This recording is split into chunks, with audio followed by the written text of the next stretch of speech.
El sexo entre humanos tiene más de 2 millones de años, pero ¿ha sido siempre igual? Las primeras referencias escritas proceden de una época en que las relaciones sexuales ya estaban estereotipadas. El matrimonio y los tabúes sexuales, así como las estrictas penalizaciones por transgredirlos, estaban firmemente implantados. Pero ¿cuándo sintieron los humanos por primera vez la necesidad de imponer unas normas?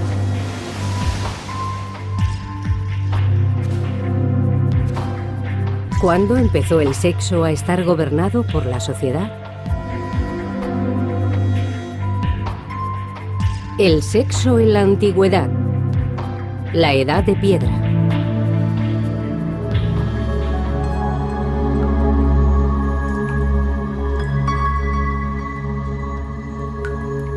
En este programa seguiremos el progreso del Homo sapiens desde su aparición hasta los primeros asentamientos e intentaremos averiguar cómo fue evolucionando la sexualidad humana.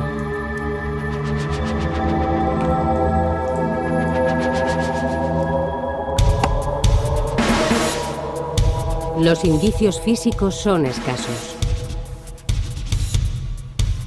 Pero los expertos han analizado nuestra propia biología, el comportamiento de otros animales y los elocuentes hallazgos de pruebas arqueológicas. Y han logrado elaborar una teoría respecto al modo en que nuestros ancestros prehistóricos vivieron y amaron. La investigación sugiere que el tópico del hombre arrastrando del pelo a la mujer hasta una cueva dista bastante de la realidad.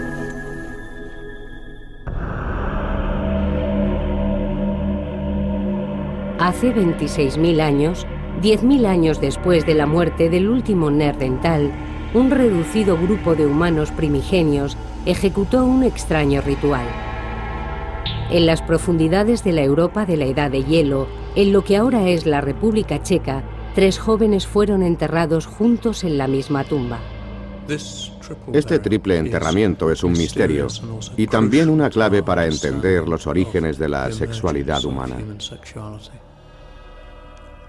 Si pudiéramos comprender qué sucedió aquí, ampliaríamos significativamente nuestros conocimientos acerca de este tema. Los enterramientos eran extremadamente raros en aquella época y este en concreto es único. Uno de los cuerpos aparece con una estaca clavada en los genitales y otro con un cuchillo apuntando hacia esa misma parte del cuerpo. Y se echó polvo de ocre sobre los 3 cadáveres. Este triple enterramiento es el ejemplo más antiguo de una inhumación de naturaleza sexual de la que se tiene constancia. La fosa se conservó durante 26.000 años, casi intacta, antes de ser descubierta en una expedición arqueológica. Y además las circunstancias para excavarla eran propicias. Las posibilidades de que todo eso ocurra son infinitamente pequeñas. Desde su descubrimiento en 1956, cerca de la pequeña ciudad checa de Dolní Věstonice, los científicos han estado tratando de averiguar qué ocurrió. ¿Fue un crimen pasional? ¿Fueron ejecutados por transgredir las leyes sexuales?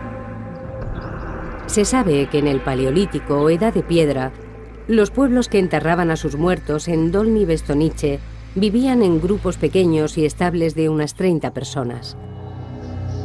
Dedicaban el tiempo a cazar y a buscar comida, y por la noche dormían guarecidos en tiendas junto a hogueras de carbón. Llevaban ropa, esculpían herramientas y se trasladaban con las estaciones y la caza. Varias veces al año se reunían con grupos para intercambiar noticias y comerciar. Las personas que vivían aquí hace 26 o 27.000 años se mantenían en contacto permanente con otros pueblos. Intercambiaban piedra y formaban una comunidad cultural que se extendía desde Rusia hasta Francia y Gran Bretaña. Dolní Věstonice no era un lugar remoto, en absoluto, sino un centro esencial para la cultura del Paleolítico. Por eso este enterramiento constituye un hecho de gran relevancia en el proceso de formación de la sociedad europea. Hasta 1996, el profesor Eric Trinkaus no pudo someter a los esqueletos a un análisis completo de pruebas anatómicas y forenses. Descubrió que sus edades oscilaban entre los 17 y los 23 años, la época de plenitud reproductiva. Y también averiguó que los cadáveres de los laterales eran sin duda hombres, pero el de en medio resultaba más difícil de clasificar. Si nos fijamos en la cara, parecen los rasgos finos de una mujer. Y si observamos el tamaño y la fortaleza de la pelvis, también diría que es una mujer. Pero si aislamos la pelvis y examinamos su forma y otros detalles, también podría pertenecer a un hombre. La conclusión más probable es que se trate de una mujer. Pero en tal caso hablaríamos de una mujer que no ha parido nunca.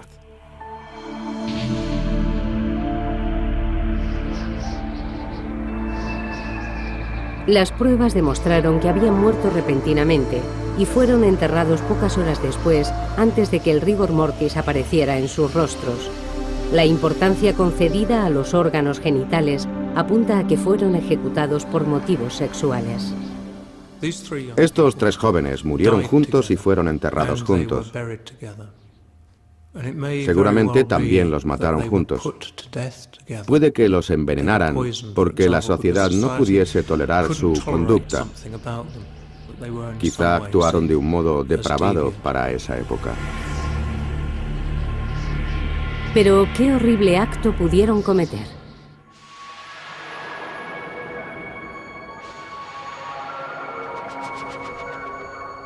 ¿Cómo se concebía el sexo en una época tan remota? ¿Existió en algún momento de la historia un tiempo en el que no hubiera normas, una época idílica sin tabúes sexuales? Las investigaciones científicas sugieren que no. La prueba más temprana y mejor preservada del sexo prehistórico son nuestros propios cuerpos.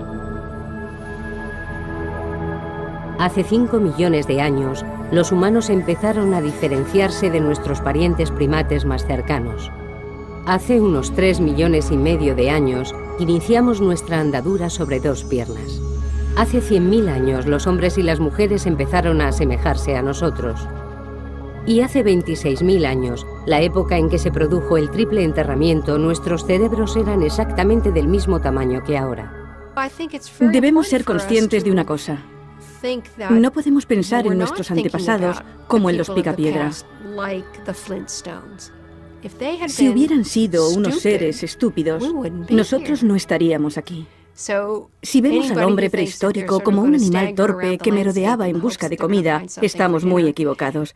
Entonces no habrían evolucionado. El hecho de que ya se parecieran a nosotros nos da una pista de cómo harían el amor. Seguramente, el modo en que nuestros ancestros mantenían relaciones sexuales hace 100.000 años se parecía mucho al nuestro. Cuando decimos que eran anatómicamente modernos, nos referimos a que su morfología sexual, sus penes y sus vaginas, coincidían con la de los actuales. Hay una especie de chimpancés, los bonobos, que copulan frente a frente. Así que es probable que nuestros antepasados hicieran el amor como lo hacemos nosotros.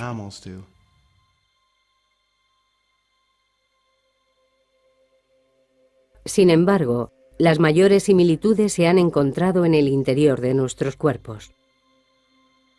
Igual que muchos otros mamíferos, los humanos producimos una hormona especial durante la actividad sexual, la oxitocina.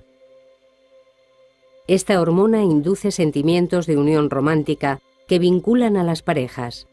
La oxitocina lleva cientos de miles de años afectando a nuestras emociones. Hemos experimentado adaptaciones para crear vínculos duraderos. Las hormonas, como la oxitocina, inundan nuestro organismo cuando hacemos el amor. Y nos acurrucamos junto a nuestra pareja y nos sentimos cómodos y protegidos. Hemos desarrollado la capacidad de compromiso y unión romántica. Puede que las mujeres y los hombres prehistóricos se enamoraran y formaran parejas ¿Pero eran fieles? Los científicos creen que no, y la prueba está en los testículos. Los testículos humanos son muy grandes en comparación con los del resto de los primates. Tenían que producir mucho esperma para poder competir, porque las mujeres copulaban con más de un hombre en el ciclo menstrual. Y el esperma de un hombre tenía que competir con el de otros hombres para fertilizar un óvulo determinado.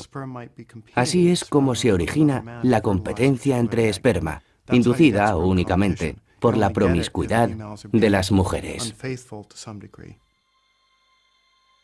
La desconfianza y las hormonas que inducen al cariño nos llevan a aparearnos, lo que garantiza la supervivencia de las especies, pero también pueden generar conflictos.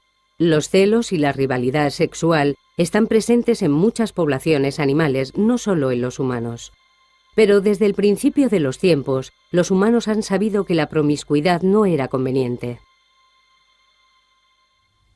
Cuando pensamos en las relaciones durante la prehistoria, debemos pensar en una mujer y un hombre que vivirían juntos y cuya unión estaría reconocida por el resto de la tribu. Y todos sabían que no debían interferir en ese vínculo, aunque para eso todos en el clan debían compartir la misma idea respecto a las relaciones sexuales. Pero además de las pruebas biológicas sobre la sexualidad prehistórica, también contamos con pruebas culturales.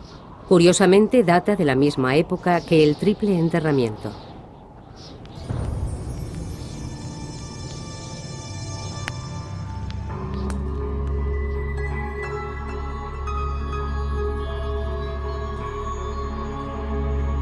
Un arqueólogo encontró este pequeño objeto en la orilla del Danubio, en 1908. Es de menor tamaño que la palma de una mano y se asemeja a una mujer con el pelo corto, pechos voluptuosos y unas caderas y unos muslos exageradamente grandes. Después de esta, se han hallado muchas figuras similares. Esta estatua de arcilla procede del mismo yacimiento del enterramiento. De nuevo, muestra énfasis en los pechos, las caderas y los muslos.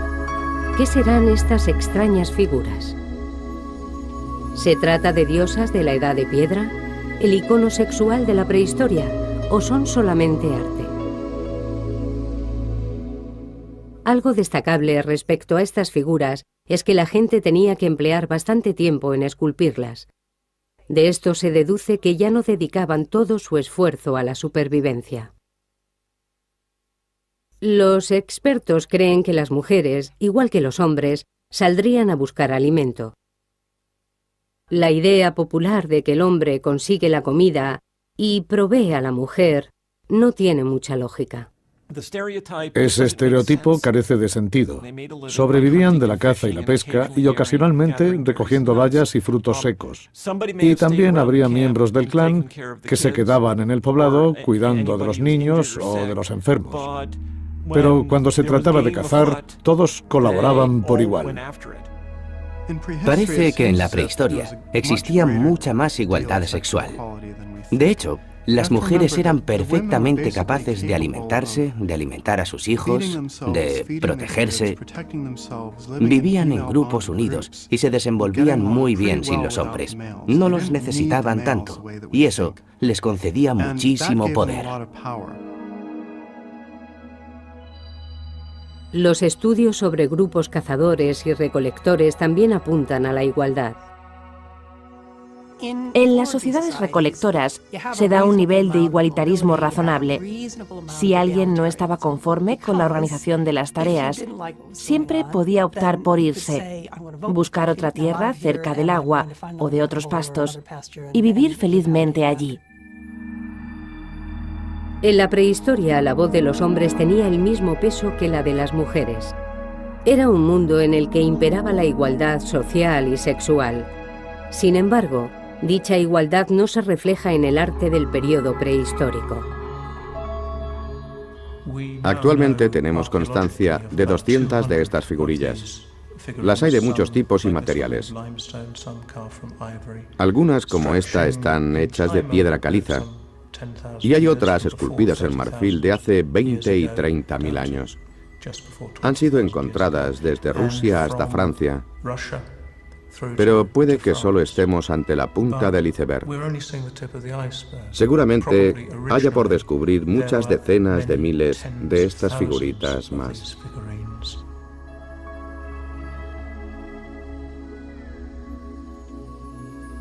En contraste, se han encontrado muy pocas figuras de hombres.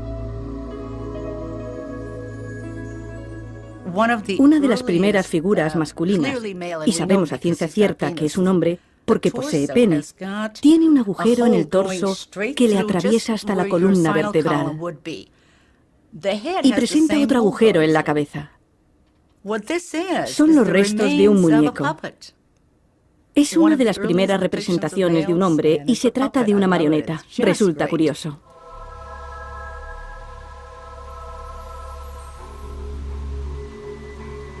El descubrimiento de las primeras figuras suscitó toda clase de teorías. Según la más popular, en la prehistoria, se consideraba a las mujeres diosas madre. Las rendían culto porque tenían la capacidad de crear vida.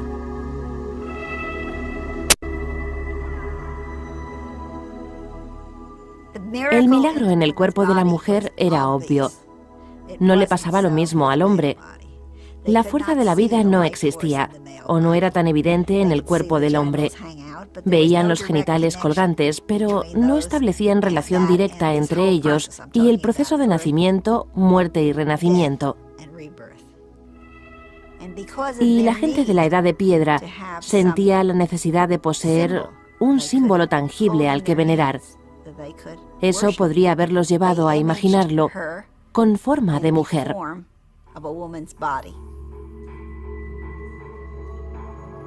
Esta teoría resulta bastante probable. El tamaño exagerado de los pechos, el vientre y los genitales sugieren un vínculo con el sexo y la fertilidad. Pero la teoría de la diosa madre no está universalmente aceptada. Si son imágenes de culto, como se las llama, las encontraríamos en más lugares. Pero no han sido halladas en lugares de veneración. No han aparecido en ningún altar, ni en lo que se considera que pudieron ser templos. Además, muchas de ellas están rotas, y otras muchas se han encontrado en fosas para desechos. El mito no tiene una base firme en la que sustentarse.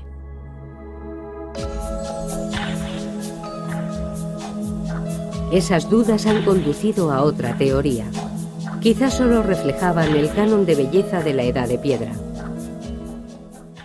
La mayoría de los especialistas que las han estudiado son hombres y han interpretado las figuras desde su punto de vista. Algunos infieren que al ser mujeres y estar desnudas, debían ser una representación del icono sexual. También han pensado en ellas como artilugios educativos, algo fabricado por mujeres para transmitir los secretos de la feminidad a las jóvenes de la tribu. No tenemos por qué asumir que fueran fabricadas por hombres, ni que fueran fabricadas para hombres. De ahí que sea tan complicado atribuirles una función.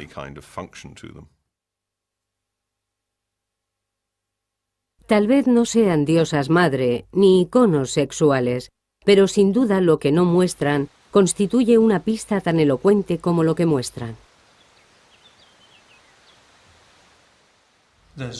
Se ve que prestaron mucha atención al detalle en los atributos sexuales. La vulva, el pecho.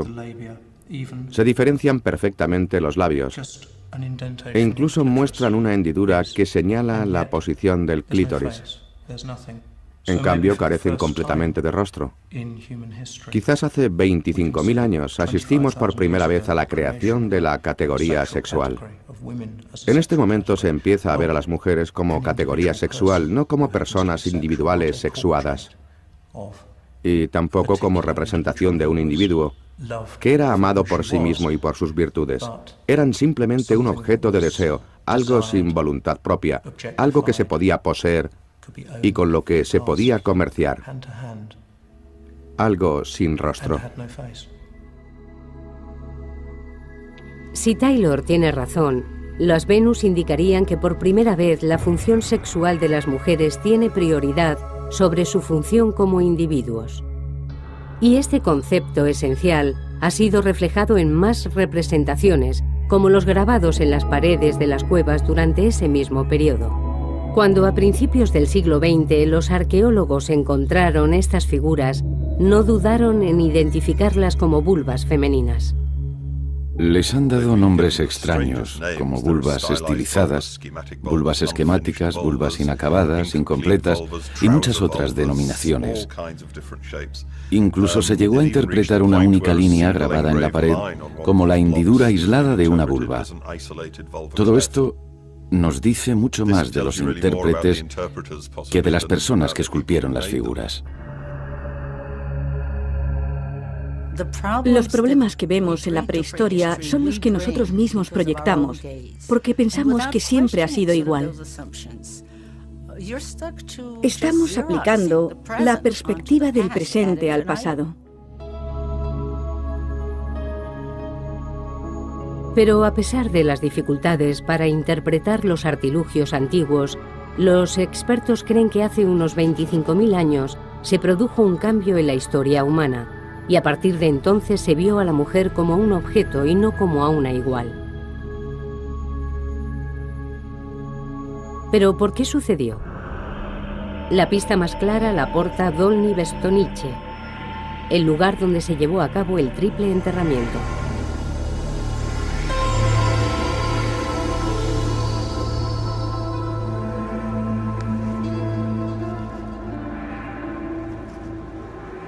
En un determinado momento de la prehistoria, los seres humanos decidieron regular las relaciones sexuales entre los hombres y las mujeres.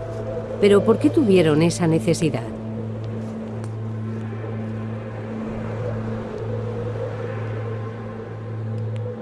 En la Edad de Hielo, cuando los grupos eran pequeños y estaban estrechamente unidos, no se necesitaban normas. Pero cuando las tribus empezaron a mezclarse, todo se complicó.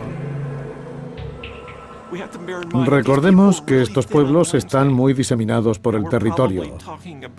Quizá estemos hablando de una densidad de población de una persona por cada 1000 kilómetros cuadrados. Esa sería más o menos la media. Las posibilidades de que un hombre encontrara a una mujer de su misma edad y disposición eran muy escasas. Por eso, cuando se juntaban dos grupos, aprovechaban la oportunidad de relacionarse. Esas relaciones sociales eran clave a la hora de encontrar miembros del sexo opuesto a los que poder unirse.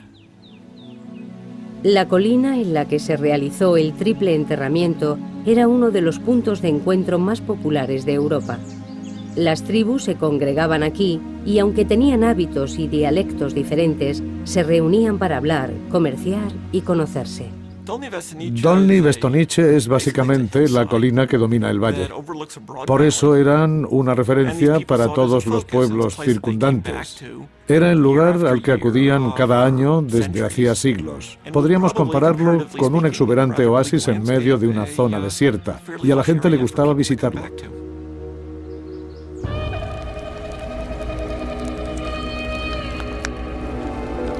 Las reuniones en la colina constituirían un acontecimiento de gran relevancia. Era una oportunidad de conocer a otras personas y de unirse a ellas. La gente se congregaba aquí en considerables multitudes para las ceremonias de búsqueda de pareja o para cualquier otro tipo de celebración. Era un sitio de agregación, como se los conoce técnicamente. Es un término arqueológico que designa estos lugares, donde los pueblos permanecían un tiempo y realizaban actividades sociales. Pero el éxito de Dolní acabó, en cierto modo, perjudicando a las tribus. Cuantos más pueblos se congregaban, más se debilitaba la estabilidad social y sexual de cada uno en particular. Cada vez eran más los candidatos y más las oportunidades de tener relaciones sexuales. Por eso, con estas agrupaciones a gran escala, surgieron ciertas normas sobre el sexo. Pero las normas están para romperse. En Dolní Věstonice había un grupo de 100 o 200 personas viviendo juntas. Y también allí es donde se localiza este enigmático enterramiento. Quizá nunca podamos reconstruir con exactitud la historia, pero intuimos que pudo deberse a la violación de alguna norma sexual. O puede que el enterramiento en sí fuese un modo de implantar una norma, quizá la primera ley referida al sexo. Pero ¿podemos inducir algo concreto respecto a dichas normas a partir de este enterramiento? La mejor pista la hallamos en el modo ritual en que fueron colocados los cuerpos. No se ha encontrado ningún otro enterramiento tan elaborado de aquella época. La mano del hombre de la izquierda está colocada sobre el pubis de la mujer en el medio. Le giraron todo el cuerpo para enterrarlo mirando hacia ella. Pero el brazo de la mujer está enganchado al hombre de la derecha, como si existiera una relación establecida entre ellos. Él tiene la cara contra el suelo. Fue enterrado boca abajo. Parece que la posición de los cuerpos guarda algún tipo de significado. El hecho de que el cuerpo de la derecha descanse sobre su abdomen tiene alguna explicación, y no se ven rastros de cambio de posición o movimientos. Desde luego, la postura transmite un mensaje, pero no sabemos cuál. Eso sigue siendo una incógnita.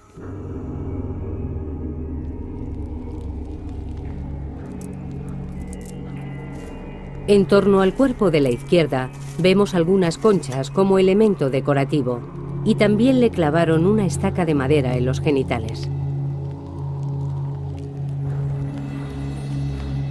Echaron ocre rojo sobre las tres cabezas, un polvo de óxido de hierro. Se utilizó en las tumbas y en las pinturas de las cuevas durante toda la Edad de Piedra. En este caso parece aludir a algo sexual. También la zona púbica de la mujer está cubierta con este polvo. La cabeza del hombre de la izquierda muestra una segunda capa de ocre rojo y un diente de lobo. Aquí se ve una especie de costra. Es del individuo de la izquierda. Una gran corteza de polvo rojo y el diente agujereado de un animal. Obviamente, todo esto fue premeditado y tenía alguna intención.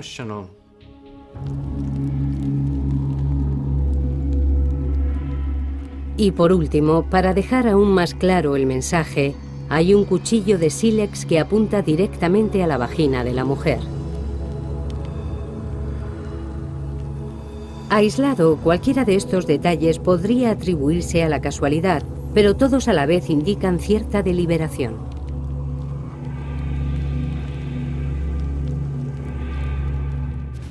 La teoría más probable es que el hombre de la izquierda es un intruso en la relación de los otros dos.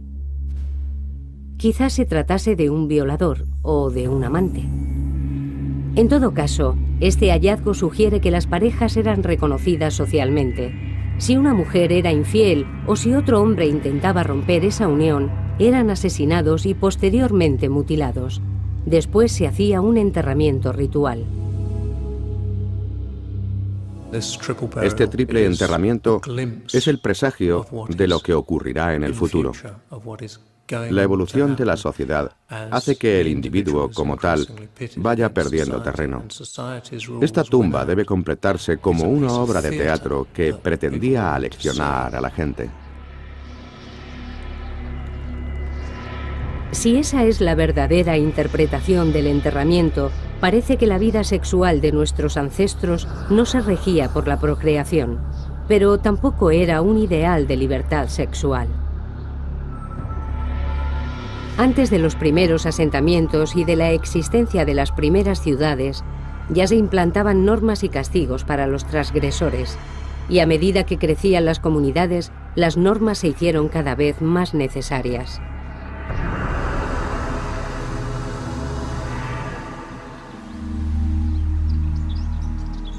En torno al año 8000 a.C., los hielos que cubrían grandes territorios empezaron a retraerse. Con el incremento de las temperaturas, las tribus nómadas empezaron a asentarse en los pastos. En lugar de recoger frutos, bayas y grano, domesticaron a los animales y plantaron sus propios cultivos.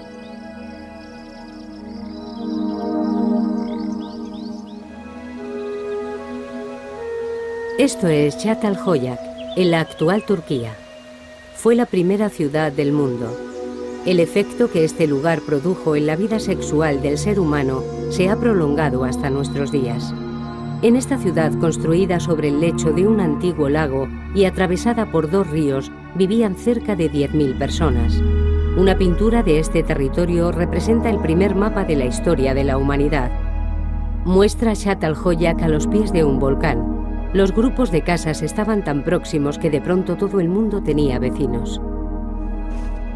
Ahora puede ser difícil de imaginar porque todos vivimos en ciudades y llevamos vidas muy organizadas, pero creo que aquel fue uno de los momentos más importantes del desarrollo humano. Las generaciones sucesoras fueron construyendo sus casas encima de las anteriores, dejando a su paso estratos de ruinas de 20 metros de profundidad. Aquí estamos pisando casas neolíticas. Sí, es un túmulo. Höyük en turco. Es una pila de varias generaciones de casas de adobe y sus desechos. Se formó después de un largo periodo de tiempo. Estos primeros agricultores vivieron aquí más de 700 años y después abandonaron el lugar. Podría decirse que en Çatalhöyük regían normas sobre el sexo y la reproducción diferentes a la de los cazadores-recolectores.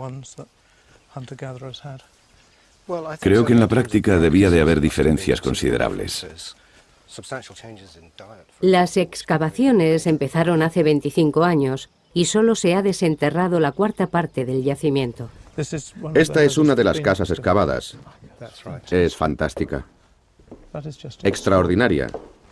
Todavía se aprecia la escayola blanca en la pared. Los sucesivos ocupantes renovaban las capas de escayola de temporada en temporada. Las excavaciones de Turquía revelan la gran influencia de la vida sedentaria en el ser humano.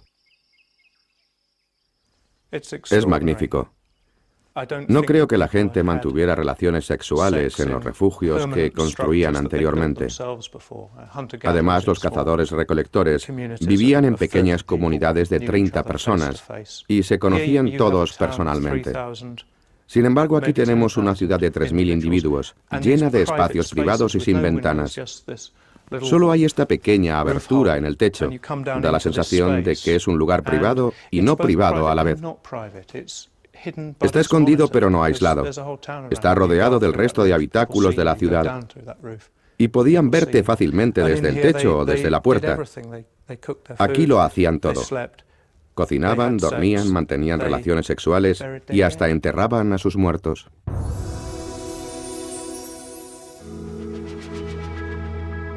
Si las congregaciones en Dolní Beštovnice ya provocaron ciertos problemas, la convivencia en un asentamiento permanente sería aún más difícil. Surgirían muchos conflictos, y además la basura, los excrementos y la suciedad se acumularían.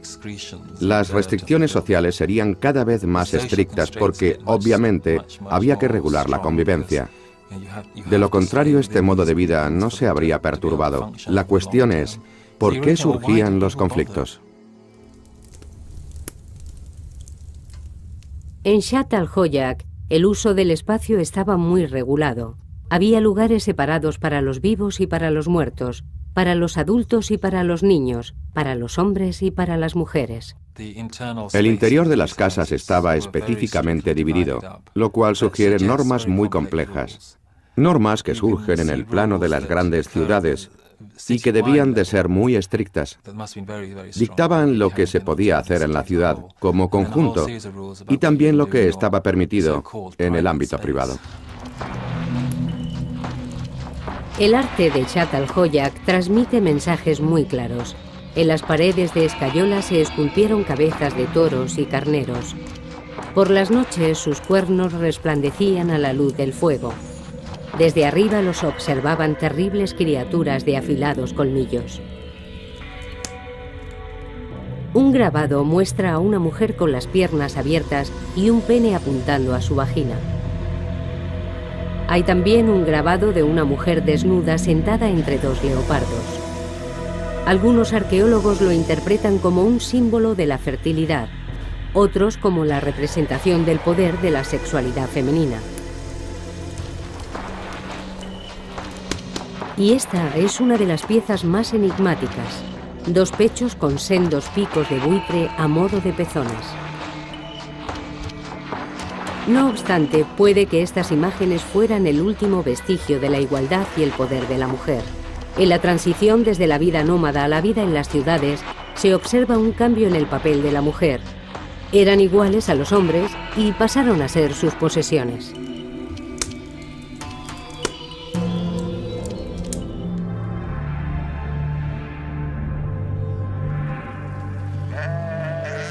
Cuando nuestros ancestros dejaron la vida como cazadores-recolectores y se organizaron en ciudades, todo fue sometido a revisión. En especial los planteamientos sexuales. Las mujeres se dieron cuenta de que ser símbolo de la fertilidad no era ningún privilegio. En Zhat al-Hoyak, los niños trabajaban en el campo, a menudo hasta la extenuación. Entre los esqueletos encontrados en el yacimiento son muchos los niños menores de 10 años. Además, ya se conocían métodos que permitían a las mujeres tener más hijos.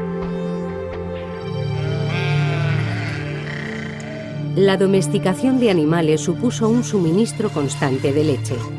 Cocinada en forma de gachas, podía utilizarse para amamantar a los bebés. Así las mujeres podían dejar antes la lactancia y volver a procrear. En las sociedades de cazadores-recolectores, la población se mantenía estable. A partir de ahora experimentaría una significativa expansión, ya que las mujeres parían con más frecuencia. Y si no estaban cuidando de los niños, tampoco les faltaban tareas de las que ocuparse. Moler el grano para hacer las gachas era un proceso laborioso. Basta con observar el dedo gordo del pie. Para llegar hasta el final, había que forzar mucho los dedos gordos y al poco tiempo se empiezan a sentir las consecuencias del esfuerzo. Lo primero que se nota es un abultamiento en la articulación que deja al hueso en ángulo recto. Esto es el principio del dedo gordo del pie. Lo colocaban en ángulo recto y empujaban con fuerza contra el suelo. Después de mucho tiempo, aunque podían seguir moviendo la articulación, ya no tendrían cartílago. Todo sería hueso y debía de ser muy doloroso. Seguramente es la primera lesión por motivos laborales de la historia. Pero trabajaban a pesar del dolor. ¿Sufrían los hombres alguna lesión a causa del trabajo? Bueno, se observa una hendidura en la rótula, en la parte donde el hueso empuja contra la rótula. Eso nos indica que pasaban mucho tiempo agachados, descansando tranquilamente después de la jornada laboral. Y esa hendidura no aparece en las mujeres.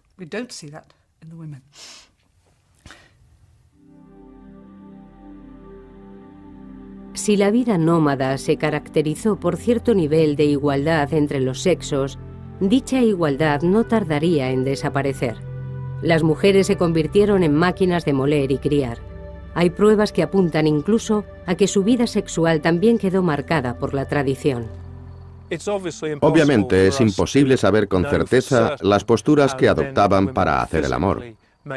Pero aquí en Zhat al-Hoyak se generalizó un mismo tipo de arquitectura, un mismo tipo de decoración, un mismo tipo de dieta, y por lo tanto es probable que también se generalizaran las posturas sexuales. Ignoramos qué postura se implantaría, pero mi teoría es que las mujeres no se colocarían encima.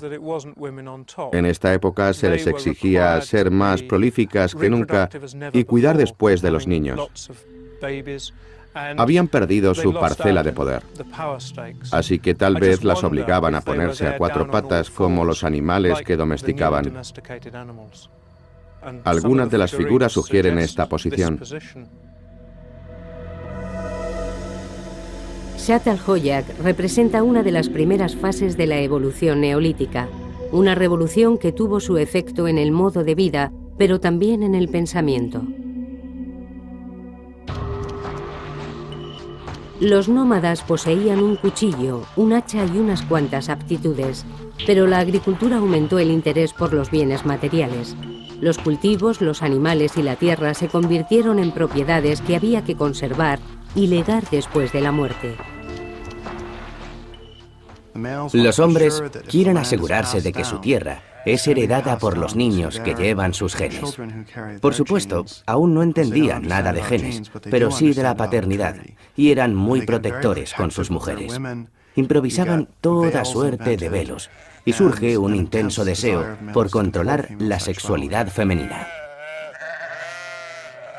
Y el mejor modo de controlar a una mujer era poseerla oficialmente. El método era el matrimonio. La propiedad adquiere gran relevancia en los poblados sedentarios y la tierra es una propiedad que debería heredarse de una generación a otra. Y es en este punto en el que el matrimonio cobra más importancia. A partir de ese momento, el matrimonio consiste en producir herederos, niños concebidos para heredar todas las riquezas de alguien. Así que la faceta de la vida en pareja pasa a un plano completamente secundario. En Çatalhöyük reinaban todas las condiciones para que la institución del matrimonio prosperara. Las mujeres aún eran el símbolo de la fertilidad, pero esa fertilidad podía ser poseída igual que una oveja o una fanega de maíz. Las nuevas comunidades agrícolas crean el concepto de propiedad. Por primera vez se puede poseer una casa que se ubica en un lugar determinado. Estos son los estratos de casas construidas unas encima de otras. Eran propiedad de un linaje o de una familia, por eso los enterramientos se hacían bajo el suelo de cada estrato. Así marcaban la propiedad. Pertenecía a las personas que vivían en ella. Pero debemos reflexionar también sobre el derecho a poseer otros seres humanos. En la propiedad de las personas es donde surge el concepto de matrimonio. Los orígenes del matrimonio no tienen nada que ver ni con el amor ni con los sentimientos. Tampoco tienen que ver con la libre asociación ni con las emociones, sino con el control de la reproducción y, en último término, de la sociedad. La posesión de las mujeres era clave para dominar la comunidad.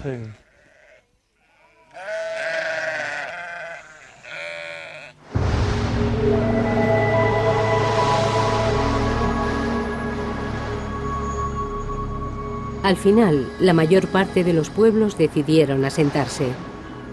Pero no todos al mismo tiempo.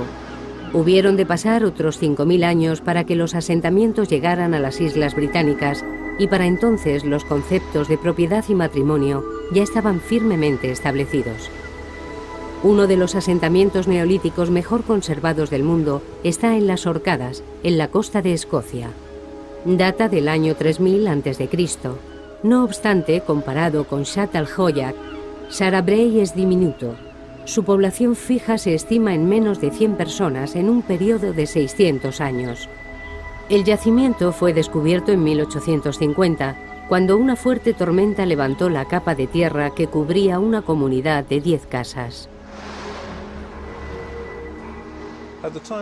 Cuando se empezaron a levantar las primeras casas en este lugar, en las Orcadas y en otras partes del mundo, había pueblos que llevaban 5000 años asentados, como en Egipto y Oriente Próximo. Allí surgieron las primeras ciudades y estaba apareciendo la escritura, pero esos cambios llegaron aquí mucho después. Seguramente los pobladores provenían de la parte continental de Escocia. Aún cazarían y pescarían, pero tenían habilidades para la agricultura y cuidaban ganado bovino. Asentados en su poblado, empezaron a hornear pan y a fabricar cerveza. Igual que en Çatalhöyük, aquí las casas también se disponen en torno a un núcleo central. Todas tienen un enorme aparador de piedra y junto al fuego 2 camas de losa. Una cama era para el marido y la mujer, y la otra para los niños. Se trata de las camas más antiguas del mundo. Si nos fijamos, vemos que a ambos lados de la cama hay una especie de sujeción. Serviría para sujetar los helechos, o lo que emplearan para hacer algo mullido como colchón. Esos materiales se cambiarían cada cierto tiempo. En las esquinas observamos unos soportes que seguramente sujetarían una estructura superior. Era como un dosel, sobre el cual apilarían pieles, vellones y otro tipo de ropas de abrigo. Supongo que utilizaban los vellones para darle al dormitorio el ambiente más acogedor posible. Algunos sitúan en Skara Brae una de las primeras ceremonias nupciales de la historia. Sabemos que aquí en Skara Brae la comunidad no era genéticamente autosuficiente. Estaba formada por muy pocas personas, así que tuvieron que traer parejas de otros pueblos o marcharse y unirse a gente de otras tribus. La normativa debió de ser crucial. Había un sistema de alianzas que determinó el orden de la sociedad en las Orcadas hace 5000 años. El anillo de Brodgar se construyó durante el periodo de vida de este pueblo. Originalmente, más de 100 monolitos de piedra formaban un círculo perfecto. Como en Çatalhöyük, la gente de Skara Brae invertía en un futuro para sus hijos. Por eso, sus comunidades y el matrimonio eran prioritarios. No sabemos cuál era la función de ese anillo de monolitos, pero su construcción debió de suponer un inmenso esfuerzo para toda la comunidad. No se trataba de un monumento funerario, aunque sí es un lugar ceremonial. Si pensamos en el tipo de ceremonias que podrían haberse oficiado aquí, el matrimonio parece una sólida posibilidad. Aquí se certificarían los vínculos que unían a los pueblos. El matrimonio no como acto de amor, sino para establecer una relación de poder y posesión. Finalmente se formalizó y se implantó como institución. Se completa así un proceso de miles de años. En un principio imperaban la libertad y la igualdad entre hombre y mujer, pero con la introducción del matrimonio, el sexo y la reproducción quedaron sometidos a un estricto control.